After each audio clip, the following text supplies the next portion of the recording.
Cryogenic engine जो भारत के पास 1970s में होना चाहिए था। किसी बहुत रीजंस की वजह से हमारा इंजन को ऑफ कोर्स सैबोटाज और डिले किया गया, लेकिन आज हम उस स्टेज पे आ चुके हैं कि now next generation cryogenic engines की टेस्टिंग चल रही है। And as a matter of fact happy to report that एक टेस्ट बड़ा ही सक्सेसफुल हुआ है, which is gonna be the breakthrough. आइए जानते हैं इसके बारे में पथिकित भाई से। नमस्कार, जय हिंद, जय Bharat and welcome to Deaf Talks. नमस्कार आदि भाई। अब थोड़ा इस बार जो स्टैंड है थोड़ा इश्यूज है तो थोड़ा हिल रहा है। Don't worry, don't mind about that. अच्छा, so let me put it how it works. देखिए, क्रायोजेनिक इंजन जैसे आपने कहा कि क्रायोजेनिक इंजन हमारे पहले भी था और these are next generation cryogenic engine. इसका प्राइमरी जो ऑब्जेक्टिव होता है, ऑब्जेक्टिव वो है कि हायर पेलोड अपलिफ्टमेंट के लिए that is the important aspect कि आपके जगह मतलब फ्रॉम द लेमैन्स पर्सपेक्टिव अगर बिगर बिगर पेलोड कैरिंग कैपेसिटी आपको करना है तो आपकी जो क्रायोजेनिक इंजन स्टेज 1 स्टेज 3 का ही होता है बेसिकली। वो वाला इंजन के लिए उसकी कैपेसिटी बिल्डिंग के लिए थ्रस्ट ज्यादा करने के लिए दीज टेस्ट आर डन। और इसका अभी जो टेस्ट हुआ, I think there will be series of more test. लेकिन अल्टीमेट ऑब्जेक्टिव ये है कि देखिए अभी the heaviest payload that ISRO अभी तक जो अपलिफ्ट किया है that is around 6600 kilogram. Blue Bird करके, ब्लू बर्ड स्काई या ऐसा कुछ करके यूएस का सैटेलाइट लॉन्च किया था। बट अगर आप स्पेसएक्स की देखेंगे, स्पेसएक्स का जो सैटेलाइट्स है, जो जिस तरह के स्पेसएक्स सैटेलाइट लॉन्च करते हैं, this are almost like 9500 kilometre. तो सीक्वेंशियल अपग्रेडेशन होता है and I am sure this test eventually will help us in that direction. Secondly, इसका और भी इम्प्लीकेशन है। अगर इंडिया का जो गगनयान है जिसमें आपको आर्म्ड, सॉरी नॉट आर्म्ड नहीं, मैन्ड जो आपके स्पेस मिशंस होंगे, maybe it will take another 5, 7 या 10 years।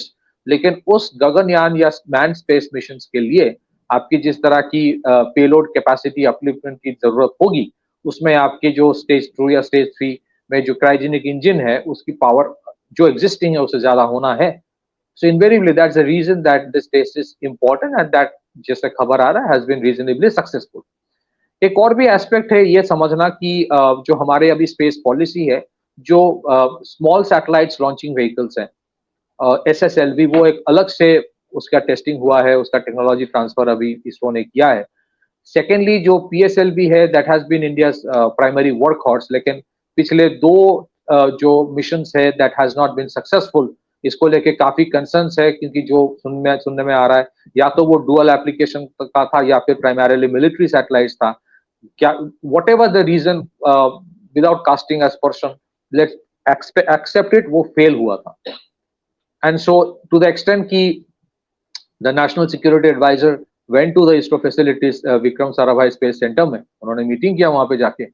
सो देखिए, स्पेस जो है ना, इसमें एक बहुत बड़ा बदलाव इसलिए आने वाला है क्योंकि अगर आप डिजिटाइजेशन ऑफ द इकोनॉमी जैसे बढ़ रहा है, वो हुआ है, you would require more satellites to be launched for telecom sectors, for surveillance, for mapping, and of course for outer space exploration.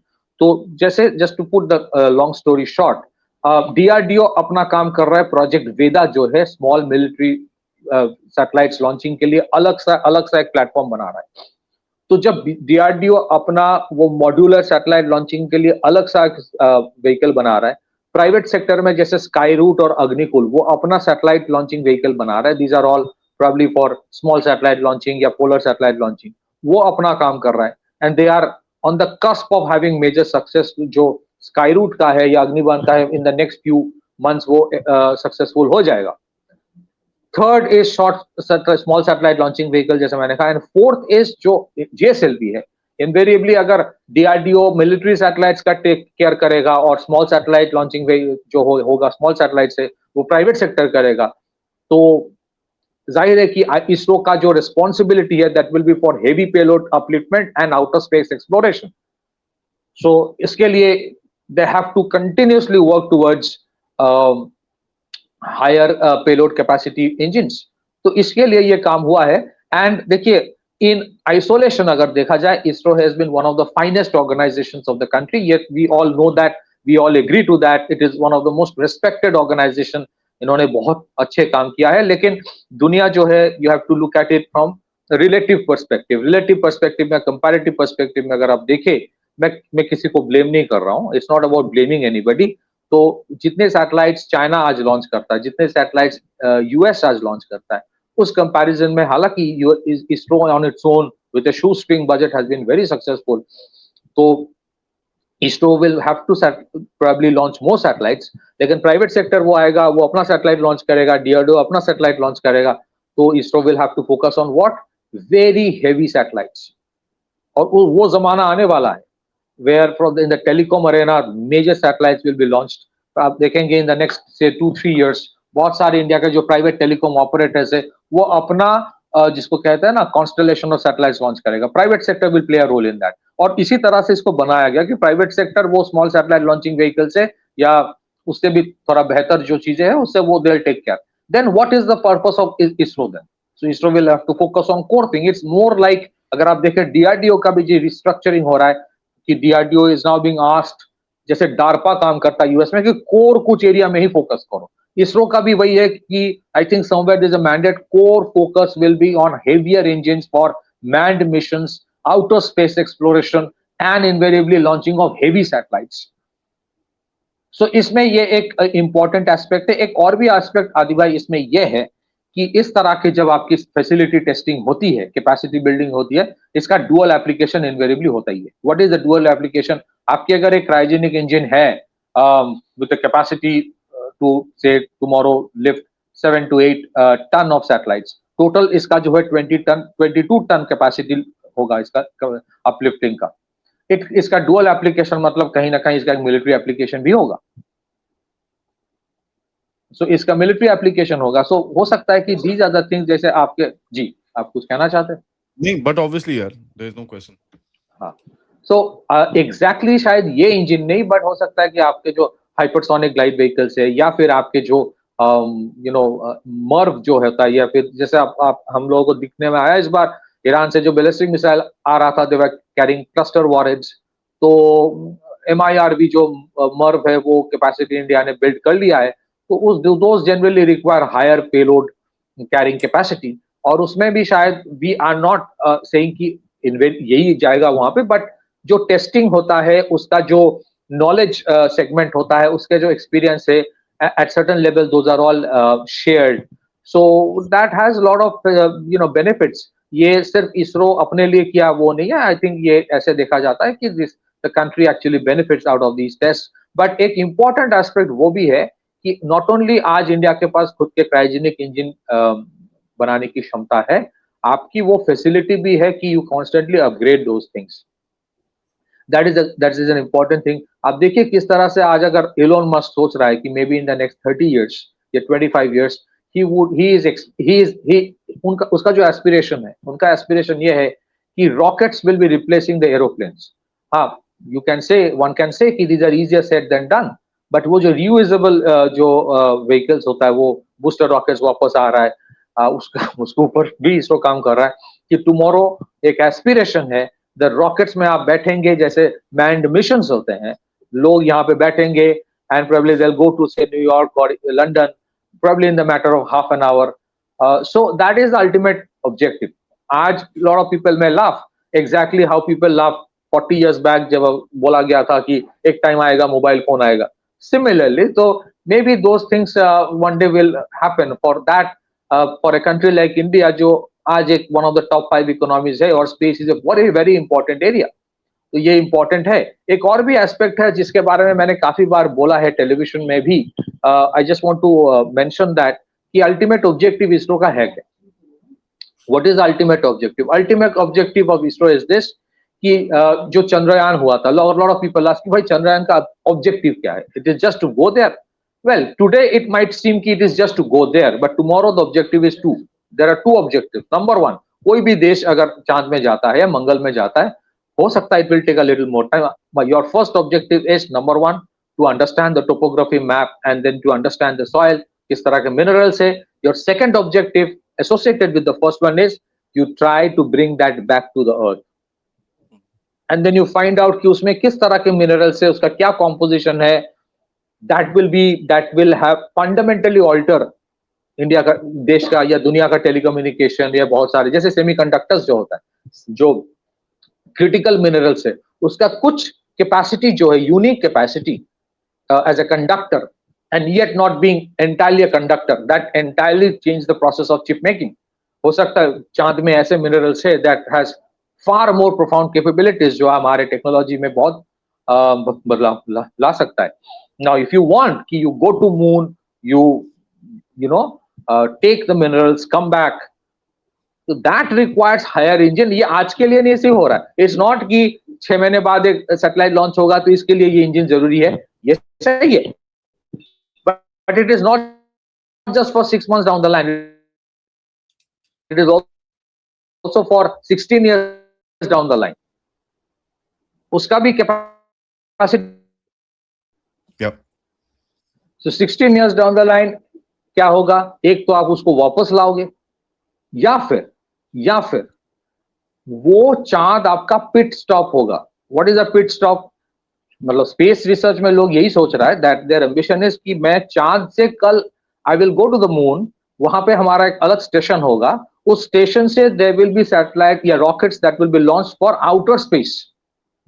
Outer space exploration के लिए टुमारो हो सकता है बहुत जो बड़े बड़े देश है जिनके स्पेस रिसर्च प्रोग्राम्स comprehensive है, they will use the moon as a pit stop for outer space exploration. And secondly, जैसे हम लोगों ने कहा, हम लोगों ने डिस्कस किया कि that will also be used for bringing or extracting minerals back to earth. That will require heavier satellite, heavier engines, heavier rockets, और उसके लिए ये सब काम हो रहा है. हाँ, इसका मतलब ये नहीं कि PSLV जो है उसका वैल्यूएशन यूटिलिटी कम हो गया.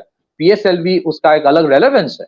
वो सैटेलाइट लॉन्चिंग में अगर कहीं पे कुछ प्रॉब्लम्स दिक्कतें आ रही है उसको भी एड्रेस करना है. So overall I think as a test this is important and this should be discussed, but unfortunately हमारे मेन स्ट्रीम मीडिया में ये सब डिस्कशंस नहीं होते हैं.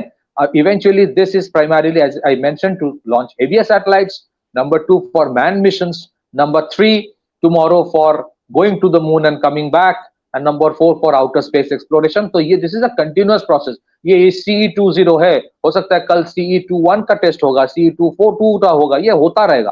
बिकॉज अल्टीमेटली हो सकता है कि आज अगर 22 टन की कैपेसिटी है उसका लिफ्ट करने का, tomorrow you would require the capacity to launch 50 ton. और अगर rocket becomes the alternate preferred alternate for travelling just like planes, maybe say 30 years down the line, you require 100 tons. So it's a continuous process. Are we putting, and I'm sure money is being put, but that has to be what ISRO needs to think about कि ये 22 ton अगर capacity building हुआ है, इसी में खुश नहीं होना है. I'm sure they are not happy. I'm not happy in the sense they are not satisfied with this only. They'll try to do more and more. So it will continue as a process. Cryogenic engine banana, that is something that we have already achieved. Now it is to build up the capacity of that, and it will go on and on and on. जैसे आप aeroplane में भी देखेंगे, पहले छोटे छोटे twin seater भी है आज, and you have heavy lifters, you have AN-24, ये बहुत बड़े बड़े जो प्लेन कार्गो व्हीकल्स होता है, बहुत कुछ हो रहा है. So tomorrow the rockets will not be for manned missions only, not be only for launching satellites, but also for bringing cargo back from the moon. Mining तो वहां पे भी कल होगा ना आदि भाई. माइनिंग तो कल चांद में भी होगा, मंगल ग्रह में भी होगा. मतलब मुझे पता नहीं वो मंगल ग्रह से अगर आप कोई मिनरल्स आए तो उसको मांगलिंग मिनरल बोला जाएगा कि नहीं, but that is also these are important aspects. आज हो सकता है ये यूटोपियन लगेगा, but probably 30 years down the line that will be norm than an exception. Back to you, Adivai. Yeah, that is there. And the main thing is the repetitiveness of the launch that needs to be achieved. वो सबसे ज़्यादा important है, क्योंकि कल जैसे मैंने cover करा about Navik, I gave this thing. Everybody saying it's dead. It's not. ठीक है, it needs to be supplemented. It's not dead. I mean, the atomic clock didn't go off right now. Atomic clock went off in February. ठीक है, उसके बाद आपने अप्रैल में उसके साथ लड़ाई, उसी सिस्टम को यूज करके सारा लड़ाई लड़ी है पूरी. तो people are melting down, and that gentleman who's written the article in WION has been blindsided. He doesn't understand. That article is biased at best. बाकी तो छोड़ दो. So I think there is also requirement of I would say a regular launch vehicle which is able to carry higher weights, and of course धीरे धीरे करके आपको at least launch a month तो minimum. I would say 2 launches a month, but a launch a month is minimum. That's something that needs to be done. तो उस field में repetitiveness and higher capacity will be something that you will need going forward. उसके बिना आप कर नहीं पाओगे। जी बिल्कुल, अगर आप देखें, अगर प्रोजेक्ट वेदा जब सक्सेसफुल हो जाएगा तो मुझे लगता है कि DRDO will work obviously with ISRO to launch satellites for the arm forces, और वो प्राइवेट सेक्टर अपना सैटेलाइट लॉन्च करेगा, इसरो अपना पीएसएलवी भी लॉन्च करेगा पोलर सैटेलाइट्स, और जीएसएलवी बीच-बीच में जैसे मैन मिशन से या हेवियर सैटेलाइट से वो लॉन्च करता रहेगा। तो I think today there will be एक एक ultimate objective of opening up the sector जो था स्पेस सेक्टर, वो यही है कि मल्टीपल प्लेयर्स पैरेलली काम करेंगे, साइमल्टेनियसली काम करेंगे, तब जाके आपके सेक्टर तैयार होगा, ना कि सिर्फ डिपेंडिंग ऑन वन ऑर्गेनाइजेशन। और देन आप देखेंगे साइमल्टेनियस लॉन्च हो रहा है, हो सकता है कि आज इसरो ने कुछ लॉन्च किया, कल डीआरडीओ लॉन्च करेगा, परसों कोई private company like Skyroot या अग्निकुल लॉन्च करेगा, तब जाके होगा। एंड ऑफ कोर्स उसका भी जैसे आपने सही कहा कि कैलेंडर जो है, you need to have one after another of different dimensions and different applications. Obviously Gaganyaan जैसे मिशंस तो हर दिन नहीं होगा, but tomorrow you would have your own space station, उसका अलग कैपेसिटी बिल्डिंग करना पड़ेगा, और वो भी ऑब्जेक्टिव में है बाय 2035 या 40। Last but not the least, जितने आपके वो सैटेलाइट्स होता है ना जिसका मतलब मिलिट्री एप्लीकेशंस होता है, those are mostly polar satellites, या फिर स्मॉल सैटेलाइट्स में भी आजकल शायद हो जाता है, मॉड्यूलर सैटेलाइट लॉन्चिंग व्हीकल्स इसीलिए बनाया जा रहा है। तो आई थिंक अगर जिस पेस में अभी गवर्नमेंट ने इसके ऊपर फोकस किया है, if it works in the right direction, then probably in the next 1-2 years you would see the frequency of launch, हो सकता है it may not match with China right now, right away, but probably जो frequency है उसमें कम से कम twice or thrice increase तो होगा ही, no doubt about it. Back to you, Aditya. Yeah, that's something that I think we should look forward for, because that will be, the key of going forward. Basically बोलते हैं ना, दरवाजे की चाबी है वो, to go forward. Thanks भाई for that update. सबसे request है, वीडियो को like करिए, subscribe करिए and share this with your friends and families, and of course if you can do support the channel as well. QR code, PayPal, super sticker, super chats, or you can become members as well. And check out the description, हमारे दूसरे 2 channels के links भी उसको आपको मिलेंगे, और हमारे groups के लिंक भी वहां पर आपको मिलेंगे। नमस्कार, जय हिंद, जय भारत।